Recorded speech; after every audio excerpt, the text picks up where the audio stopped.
¿Cómo están, amigos? Bienvenidos a un nuevo Salud TV. Como siempre, un placer poder compartir con ustedes toda la información que semana tras semana compartimos.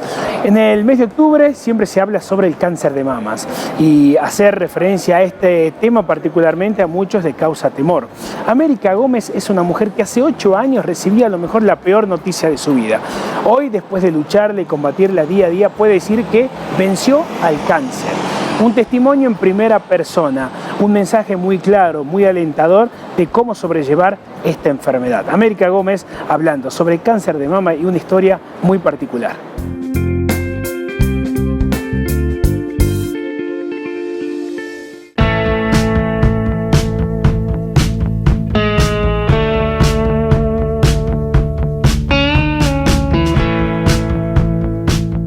Hace 8 años yo debutaba con un diagnóstico de cáncer de mama. Un cáncer de mama que, bueno, yo en ese momento fue, he tenido la gran decisión puesta, pero porque también estaba rodeada de mi gente, de mis hermanas. Ha sido una casualidad, porque nosotros somos oriundas del campo. 7 hermanos. Sí. En ese momento que a mí me diagnosticaron, yo estaba con 5 hermanas ahí en el consultorio. Así que bueno, ese día me dieron la noticia y ahí nomás tomé la decisión de que había que hacer todo lo que había que hacer. Y lo primero que le dije al médico, le digo: doctor, acá por este cuerpo la única que responde soy yo, así que a mí me dice todo. Y así fue, que inmediatamente me operé, llegó la biopsia, llegaron las quimios, durísimas las quimios, y bueno, y después todo el tratamiento.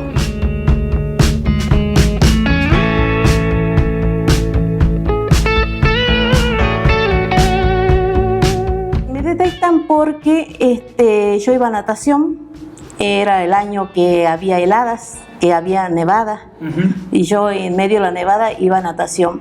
Y cuando me voy a cambiar para ya salir de natación, me encontré una dureza en la mama. Digo, oh, bueno, el frío, el apuro, no había tenido en consideración que no era el pezón, sino que era un costado. Sí.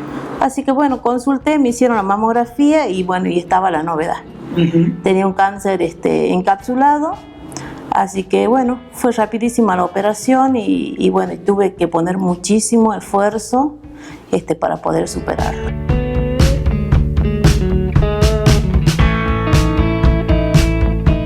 Me pasa un tsunami, ¿sí? O te entregas o peleas.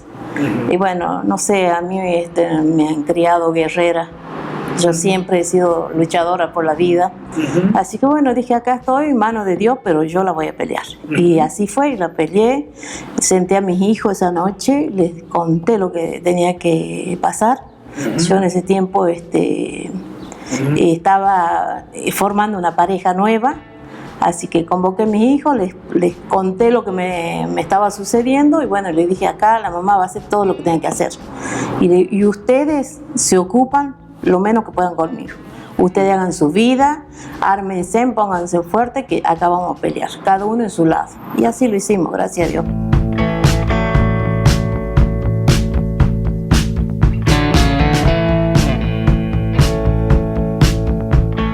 No había escuchado nunca había participado de nada.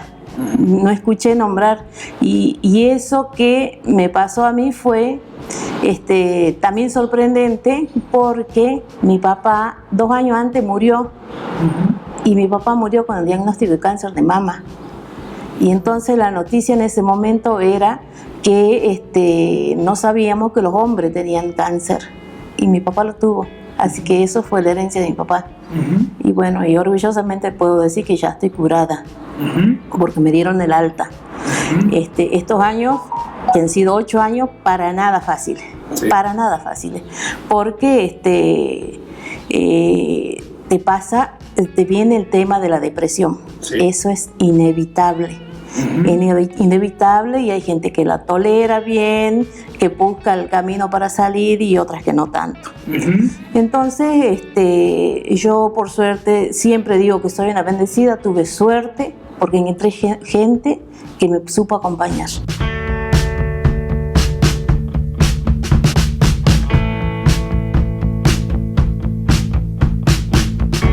terminé lo más bien. Yo siempre le dije a mi médico: doctor, me asombro del comportamiento que tengo. ¿Es normal? Me dice: sí, pero tenemos que estar atentos porque la depresión, la negación, dice, para mí vos no aceptaste tu problema.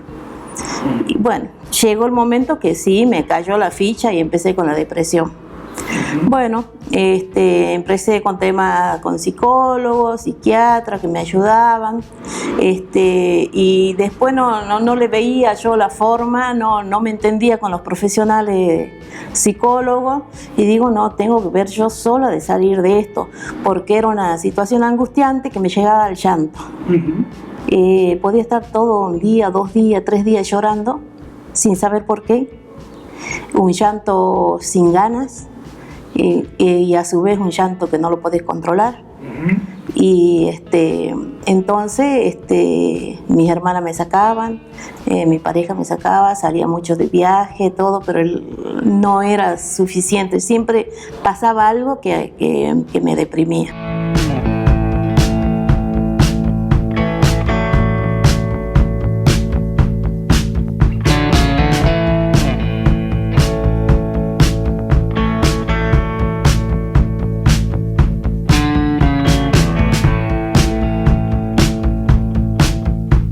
El tema de la enfermedad es que la quimio es una bomba que entra a tu cuerpo, ¿no? Entonces vos sentís que el cuerpo no te responde, la cabeza sigue, vos querés hacer cosas y realmente no podés, porque no te podés incorporar. Entonces es lo que más cuesta, Lleva un proceso. Tenés que estar bien fuerte para poder superarlo el proceso.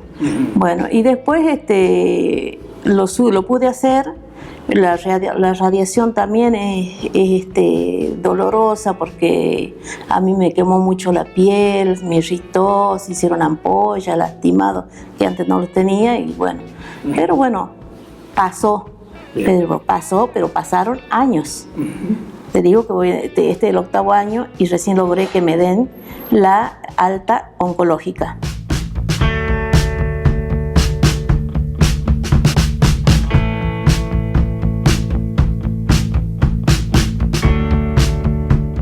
Yo en febrero empiezo a hacerme los chequeos anuales y después agarro, ahí me hacen la última mamografía.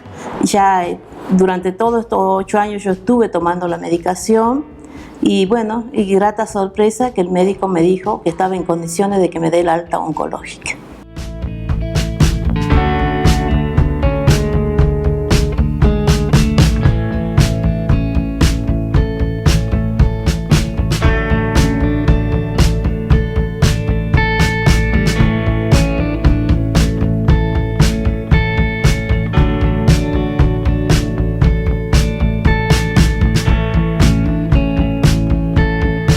Continuamos, amigos, y en este caso para hacer referencia al trabajo que se puede hacer desde la endocrinología infantil. La doctora María de los Ángeles Insúa hace referencia a este tema. ¿Cuáles son las principales patologías que se presentan? Los principales cuidados que debe tener el papá y la mamá a medida que su niño o niña va creciendo. La endocrinología infantil, presentado en la siguiente entrevista.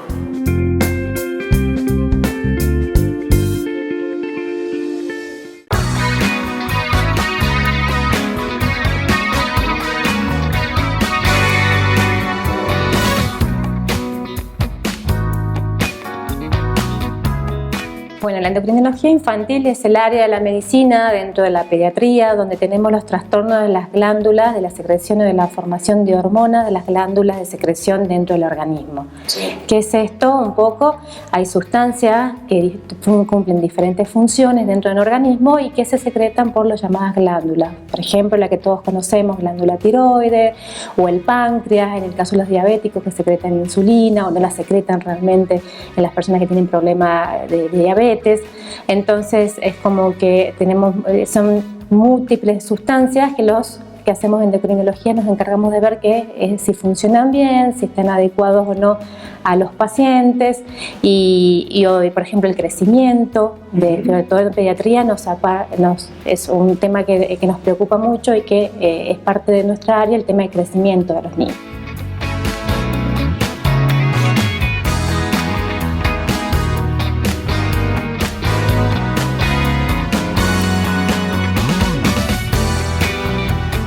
Como papás, por un lado, y como médicos, nosotros siempre estamos pendientes de cómo crecen los chicos y si crecen de la forma correcta o no. Siempre estamos con el control del pediatra desde el primer día de nacido, una vez al mes el primer año sobre todo, después periódicamente de acuerdo a los estándares de cada edad, y siempre nos llama la atención cuando el chico o no crece bien o no sube bien de peso o no crece bien en talla, si es más bajo de lo normal, si es más alto con respecto a la talla normal de los chicos en general. También, por ejemplo, el desarrollo sexual, el desarrollo puberal, cómo se van desarrollando, si se desarrollan antes de tiempo, si no se desarrollan, si van cumpliendo ese crecimiento y ese desarrollo adecuado para cada chico que tenemos. En zonas donde las bajas tallas poblacionales son muy frecuentes, por ejemplo, cuanto más al norte, más tendencia a tallas más bajas. En los países donde tenemos más tendencia a tallas bajas por una cuestión racial.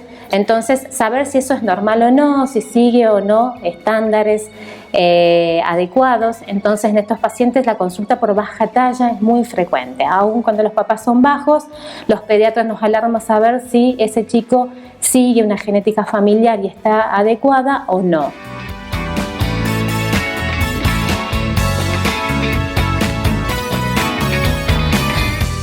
Todo puede influir en el crecimiento, desde el crecimiento intraútero, o sea, en la panza de la mamá, y ahí tenemos por ahí los retrasos de crecimiento intrauterino, los bebés que nacen más chiquitos, ¿sí? Que han recibido una restricción, ya sea por alguna enfermedad propia de la mamá, como hipertensión, o han estado enfermas, o por ahí no tienen un buen seguimiento porque la mamá no tiene un buen chequeo porque no sabía que estaba embarazada los primeros meses. Entonces puede pasar que el bebé nazca más chiquito, eso tiene muchas implicancias a futuro en cuanto a crecimiento, en cuanto se ha visto ahora en cuanto a metabolismo también, o sea, el impacto en el metabolismo de los chicos y de los adultos. Entonces tenemos que estos pacientes desde el momento intraútero, los 2 primeros años, esos chicos si recuperan o no su potencial de crecimiento, los chicos que son prematuros que también pueden verse afectado su crecimiento, o sea, como que en todas las etapas implican. Y después a lo nutricional, que también los chicos que estén bien nutridos, no tan solo que estén con un peso adecuado, sino también que estén con una nutrición adecuada, porque por ahí puede haber mucho consumo de ciertos alimentos y no que sean nutricionalmente adecuados. Entonces siempre es fundamental estar chequeando que los chicos crezcan en cada edad lo que corresponde y que avance su crecimiento adecuadamente. Yo siempre digo que los papás son los primeros que se alarman cuando algo no está bien en los chicos, antes que los pediatras. Y siempre el papá tiene que consultar cuando algo no le gusta o no le convence en cuanto a su hijo. Puede pasar que el pediatra le diga que la talla hoy está bien, pero de repente yo veo que mi hijo no ha cambiado de ropa en mucho tiempo, ha pasado 1 o 2 años y no he cambiado talle de ropa, no ha cambiado el calzado que usa, el número de calzado, no lo veo que esté con las mismas energías de siempre. O sea, hoy puedo yo ver un paciente en este momento, o ser yo una pediatra que hoy atiendo un paciente en este momento y veo que está todo bien para esta edad, pero quizás si yo hago un paneo para atrás y hago un seguimiento de la historia clínica, por eso nosotros los pediatras hacemos mucho hincapié en el antecedente y siempre preguntamos lo anterior. Si un paciente viene hoy por un control, siempre tenemos que indagar en lo anterior, es porque hoy puede estar todo bien, pero resulta que si yo voy para atrás veo que ahora con respecto a antes no está tan bien la cosa. Entonces por eso los papás tienen que estar alerta a eso. Crece lo que tiene que crecer, si veo que va avanzando en lo que tiene que avanzar, como avanzaría como avanzó mi otro hijo, como lo hace el primo, todos somos diferentes y todos vamos creciendo a diferente ritmo, pero tenemos parámetros que uno va comparando y va sabiendo, y el propio chico es un parámetro. Saber que va pasando, va avanzando, que va mejorando, que va cambiando, como va cambiando con las edades o no. Es como la adquisición también de pautas de desarrollo. El chico que empieza a caminar, el chico que deja los pañales, el chico que empieza a hablar mejor, el chico que aprende cosas. Entonces son pautas de alarma que los papás tienen que tener en cuenta.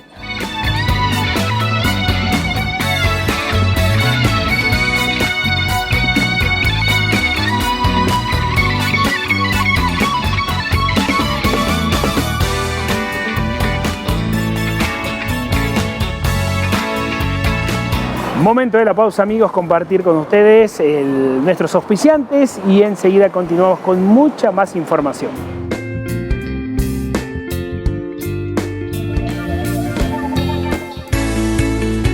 Flash, publicidad dinámica en la vía pública. Las mejores pantallas LED de Salta en las mejores ubicaciones. Avenida Arenales, esquina Sarmiento, Avenida Jujuy al 700, Avenida Bicentenario y Entre Ríos y en la terminal de ómnibus. Cubrimos más del 70% de la circulación de los vehículos en la ciudad. Flash, publicidad.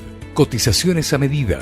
Llámenos al 426-0129 o 156-855-068. Ahora pedir un turno con tu médico es mucho más fácil. saludtvsalta.com.ar te permite solicitarlo en 3 simples pasos. Hacé clic en nuestros profesionales. Elegí el médico según la especialidad. Completa con tus datos y recibirás la confirmación en tu cuenta de mail o a través de un mensaje de texto. Cuando se acerque la fecha solicitada, el paciente recibirá un aviso recordatorio con el día y horario pactado. Las diferentes especialidades en un solo clic. saludtvsalta.com.ar, donde la salud ocupa el primer lugar. Medicina Norte te ofrece la mayor variedad de instrumental y equipos médicos. Tensiómetros, estetoscopios, nebulizadores y todo lo mejor en materiales descartables. Nos encontrás en Avenida Belgrano 680 o comunicate al 431-1231. Medicina Norte, recibimos todas las tarjetas. OSPE, Obra Social de Petroleros. Desde 1996 crecemos sin olvidar nuestro origen. Valoramos y defendemos el principio solidario, garantizando un completo acceso a la salud. 390.000 afiliados nos eligen y recomiendan en todo el país. En el NOA cuidamos la salud de más de 38.000 beneficiarios y contamos con 7 delegaciones en la región. Nos esforzamos cada día para mejorar la calidad de nuestros servicios. Ingresá en ospesalud.com.ar para operar online de manera ágil y segura. Autorizar tus órdenes, abonar tu factura, actualizar tus datos es muy fácil. OSPE, dedicados a cuidarte. Superintendencia de Servicios de Salud, 0800-222-72583, www.argentina.gov.ar/salud.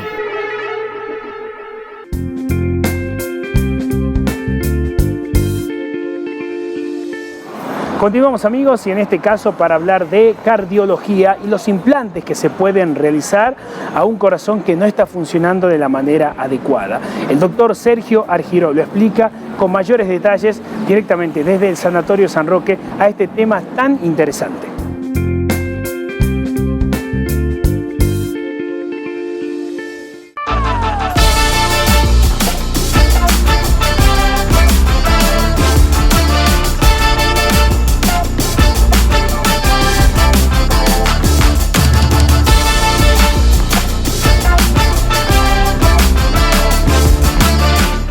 La válvula principal arterial del corazón, de donde nace la arteria aorta que lleva la sangre a todo el organismo, la sangre arterial, o sea, con oxígeno, en muchos pacientes lo que sucede es que con el paso del tiempo o por diferentes enfermedades congénitas se estrecha, se produce lo que se llama una estenosis o una estrechez de la válvula.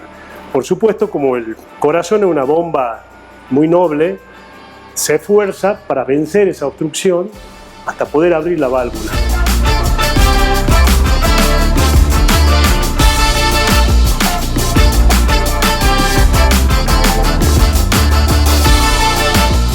Una válvula aórtica normal tiene un área de 4 centímetros, 2 a 4 centímetros.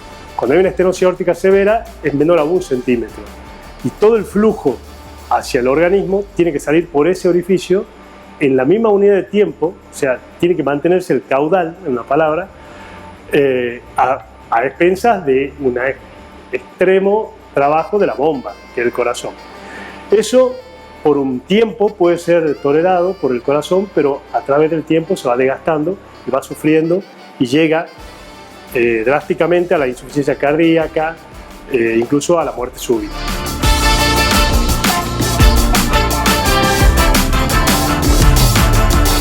Uno de los tratamientos que ha venido a mejorar el tratamiento de estos pacientes en los últimos años ha sido el implante valvular percutáneo, que al comienzo se reservaba para pacientes de riesgo, digamos, de cirugía prohibitivo, o sea, que eran pacientes que no se podían operar porque el riesgo de mortalidad era muy alto, entonces les quedaba solamente el tratamiento médico, que no es bueno. Y luego se extendió a los pacientes de riesgo moderado, y hoy hay tres estudios nuevos que mostraron igual beneficio en pacientes de bajo riesgo.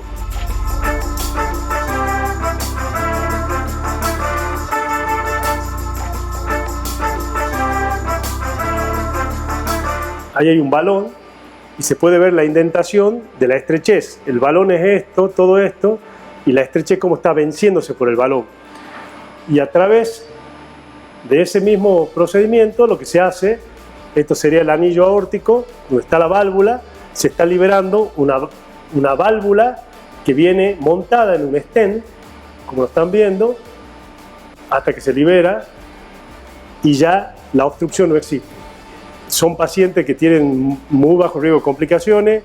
En las primeras épocas tenían un 20% de riesgo de colocación de marcapaso, pero con las nuevas válvulas incluso ni se necesita ni siquiera un acceso quirúrgico, o sea, se hace todo por punción y con un cierre mecánico especial, o sea que prácticamente no se necesita ningún tipo de cirugía, o una cirugía mínimamente invasiva.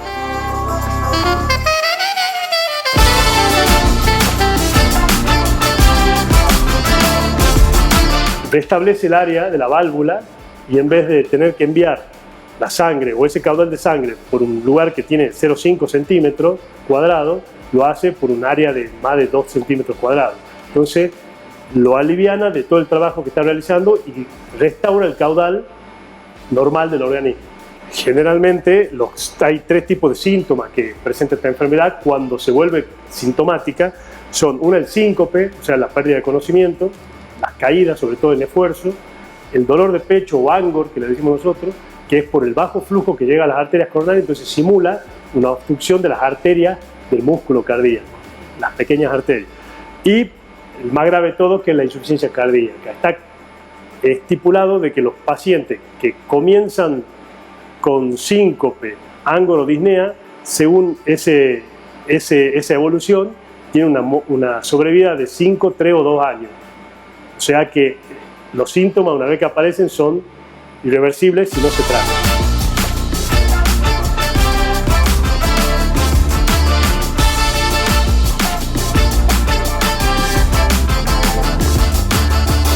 Caso de cirugía abierta, necesita anticoagulación al mínimo 3 meses cuando se usa una válvula biológica, y cuando se usa una válvula mecánica, anticoagulación de por vida, que eso trae otras consecuencias y riesgos de sangrado, ¿no?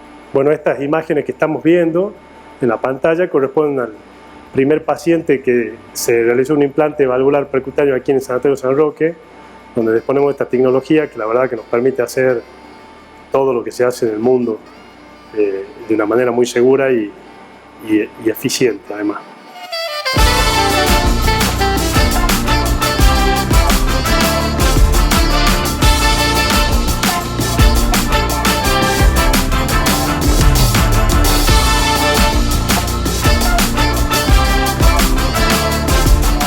Momento, amigos, de hablar ahora sobre epilepsia y las convulsiones. Muchas veces hemos visto a lo mejor personas que reaccionan de esta manera y somos nosotros los que no sabemos cómo actuar en estas situaciones tan particulares. ¿Por qué se producen?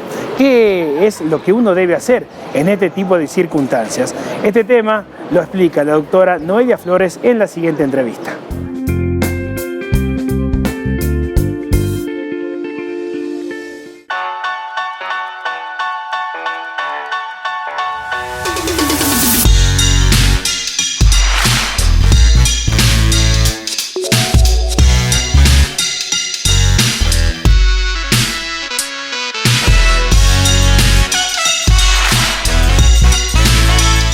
Una convulsión en realidad es una manifestación clínica de una actividad neuronal anormal en una región del cerebro, ¿sí?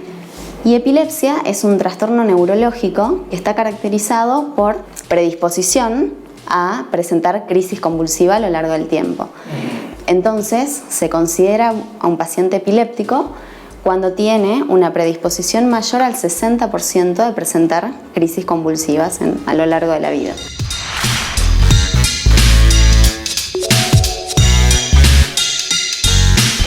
Entonces, hablamos de un paciente epiléptico, a aquel que tiene al menos 2 crisis separadas por un lapso de 24 horas, no provocadas, que quiere decir que no sean secundarias a, por ejemplo, un traumatismo agudo, a una infección aguda y demás.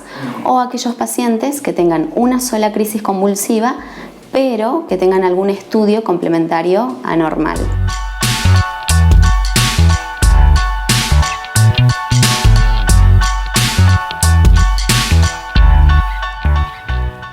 Por otro lado, sabemos que el paciente cuando tiene el diagnóstico de epilepsia es recién cuando se inicia la medicación antiepiléptica. Lo primero que debe hacer un paciente que tiene una crisis es consultar al neurólogo, eso sin lugar a dudas, ¿sí? Nosotros pedimos una serie de estudios, por un lado un electroencefalograma, que es un estudio dinámico donde podemos ver la actividad eléctrica del cerebro en tiempo real. Idealmente este estudio se debe hacer lo más cercano al momento de la crisis convulsiva para que tenga un mayor rédito diagnóstico. Por otro lado, hacemos un estudio de imagen.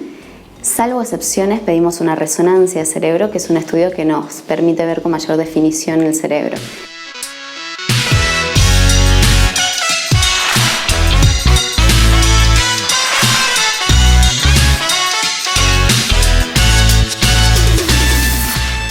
Además de saber qué se debe hacer, es fundamental saber qué no se debe hacer. Eso es importantísimo, ¿sí? En primer lugar, no se debe introducir ningún objeto, ni el dedo, ni absolutamente nada en la boca del paciente. Eso es fundamental, ¿sí? Entonces, cuando presenciamos una crisis convulsiva, lo primero que tenemos que hacer es mantener la calma, ¿sí? En segundo lugar, tratar de proteger al paciente y por sobre todo proteger la vía aérea. A esto lo hacemos colocando al paciente en decúbito lateral, es decir, de costado, ¿sí? Porque de esta manera vamos a evitar que el contenido de la boca se vaya a los pulmones y pueda provocar una broncoaspiración. En segundo lugar, proteger por sobre todo la cabeza del paciente. Si vemos que el paciente está haciendo algún movimiento con la cabeza durante la crisis, tratar de poner ya sea una almohada o tratar de sostener la cabeza para que no se golpee contra alguna superficie. Por otro lado, hay ciertos pacientes que tienen un aviso previo a la crisis, entonces a ese tipo de paciente habitualmente le indicamos que ante esta sensación, premonición que llamamos aura, avise a quienes están alrededor y trata de ponerse en un lugar seguro. Idealmente que trata de recostarse en el piso, en una cama, ¿sí? En lo que tenga más cerca. Y por otro lado, también es importante controlar el tiempo de la crisis. Habitualmente, si la crisis dura menos de 5 minutos, ¿sí? No es necesario ir a un servicio de emergencia, salvo excepciones. Si la crisis ya dura más de este tiempo, ya estaríamos hablando de un estatus convulsivo que requiere una asistencia médica, ¿sí? Entonces, los motivos principales por los que se debería solicitar asistencia médica ante una crisis son, en primer lugar, si fue la primera crisis convulsiva del paciente. En segundo lugar, si tiene algún traumatismo durante la crisis, es decir, por ejemplo, un traumatismo de cráneo mientras al inicio de la crisis, por ejemplo. Y en tercer lugar, si la crisis dura más de 5 minutos.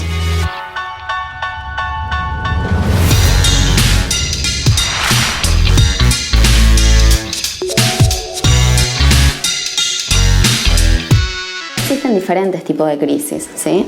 Tenemos muchas formas de clasificarlas, ¿sí? Una de las clasificaciones más prácticas que tenemos es en focales y generalizadas. Las focales son aquellas que inician en una región, en un hemisferio del cerebro, y son aquellas que a veces se manifiestan de forma variable según la región afectada. Hay pacientes que pueden sentir un hormigueo en la mitad del cuerpo, ver lucecitas, sentir una sensación de miedo o una sensación en la boca del estómago rara, indescriptible, y todo va a depender de la región afectada. estos pacientes pueden o no perder la conciencia, ¿sí? A diferencia de los pacientes con crisis generalizadas que habitualmente al iniciarse en ambos hemisferios cerebrales, ¿sí? Presentan pérdida de conciencia, ¿sí? Y el paciente habitualmente después de la crisis, por sobre todo si pierde la conciencia, se va a sentir agotado, con dolor muscular, probablemente esté confuso en el primer momento, ¿sí? Hasta que minutos posteriores, hasta inclusive un par de horas, vuelva a recuperar.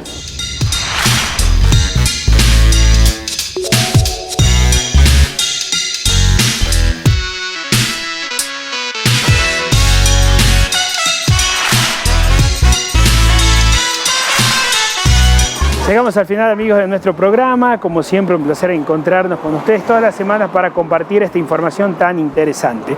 Recordarles que nos pueden seguir a través de nuestras redes sociales, Facebook, Instagram, nuestro canal YouTube y a través de la red Aztec para todo el interior de la provincia. Gracias a la gente de Maximiano que nos ha prestado una ropa realmente increíble que la pueden encontrar en sus diferentes sucursales.